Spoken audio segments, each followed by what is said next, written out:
سرکار نے فرمایا کہ میں رب کے پاس گیا تھا، رب ذوالجلال نے مجھے مسجد حرام سے مسجد اقصیٰ کی سیل کروائی، میں لامکاں کی بلندیاں دیکھ کے آیا ہوں۔ ابو جہل اپنے علم میں جاہل تھا، بہت بڑا جاہل تھا۔ اس کو ایک پوائنٹ مل گیا، نقطہ مل گیا، اس نے دوڑ لگائی سب سے بڑے عشق والے کے پاس۔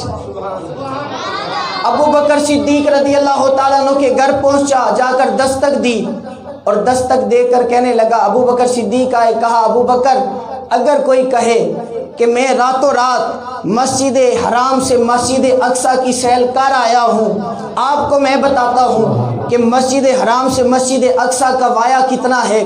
اگر بندہ 1 مہینہ پیدل سفر طے کرتا رہے اور چلتا رہے مسلسل 1 مہینہ، مسافرت کے بعد جب سفر طے کرتا رہے، پھر جا کر مسجد حرام سے مسجد اقصیٰ پہنچتا ہے اور واپس آئے تو پھر 1 مہینہ، کہا 2 مہینے تو ایک سائیڈ پہ۔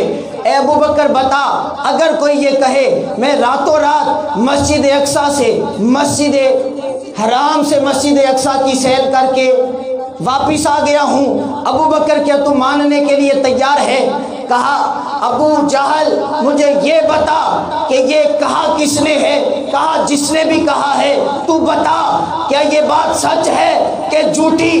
کہا بعض مسئلے ایسے ہوتے ہیں کہ جو بندے کا پوچھ کے بتائے جاتے ہیں، بعض مسئلے ایسے ہوتے ہیں کہ جو ویسے بتا دیے جاتے ہیں۔ کہا آپ بتاؤ کہ کس نے کہا ہے؟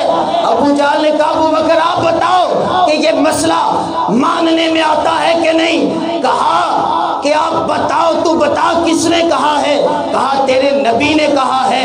کہا رب کعبہ کی قسم اگر میرے نبی نے کہا ہے تو پھر یہ بات تو اتنی بات ہے، میں تو اس سے آگے بھی ماننے کو تیار ہوں کہ رسول اللہ کا جو غلام ہے جبریل امین، فرمایا وہ جب چاہے جس وقت چاہے رب کے پاس چلا بھی جاتا ہے، واپس آ بھی جاتا ہے۔ فرمایا یہ غلام کی شان ہے، تو خود سوچو ان کے آقا و مولا کی شان کا عالم کیا ہوگا؟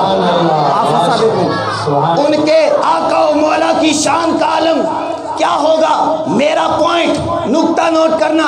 فرمایا اب یاد رکھو جو سوال کر رہا ہے اپنے جاہل پن میں آلہ ہے، اپنے جاہل پن میں آلہ ہے، مگر جس سے سوال کیا جا رہا ہے وہ اپنی محبت میں، اپنی صداقت میں، اپنے علم میں، اپنی محبت میں آلہ ہے۔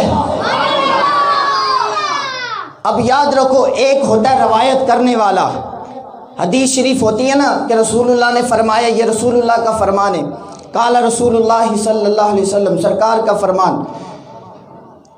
اب ایک ہوتی ہے حدیث ضعیف حدیث، مجذوب حدیث، جس کی سند نہ ہو اسے کیا کہتے ہیں؟ مجذوب۔ سارے بولو کیا کہتے ہیں؟ مجذوب۔ اس کو چھوڑ دیا جاتا ہے کہ اس کی جو روایت کرتا ہے اس کے استاد کو دیکھا جاتا ہے کہ اس کا استاد کون ہے، پھر اس کے استاد کو دیکھا جاتا ہے، یہ سند ہوتی ہے استادوں کی۔ فرمایا جس کے استاد کے عقیدے میں شک نہ ہو، جس کے استاد یعنی عقیدے کا بھی سچا ہو، روایت بھی اس کی ٹھیک ہو، اس کو صحیح روایت کہا جاتا ہے۔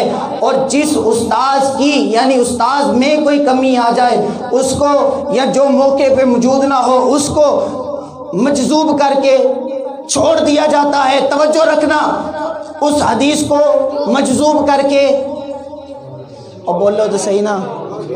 ابو جہل جب حدیث لے کر آیا رسول اللہ کی، جب حدیث لایا، اب حدیث ہے مجذوب، حدیث ہے کمزور، سند ہے کمزور، سند ہے کمزور، حدیث کمزور ہے، کافر مرتد ہے، وہ رسول اللہ کا فرمان سنا رہا ہے۔ ابو بکر نے فرمایا کس نے بتایا ہے؟ کہا رسول اللہ نے۔ کہا خدا کی قسم اگر رسول اللہ نے فرمایا ہے تو صدیق ماننے کو تیار ہے۔ فرمایا رسول اللہ کا فرمان ہے، فرمایا جو بھی ہو بیان کرنے والا ختم نبوت بول بہو کے سو گئے سارے، نعرہ رسالت، نعرہ حیدری، لبیک لبیک لبیک، ہے، شان رسول اللہ کی ہے۔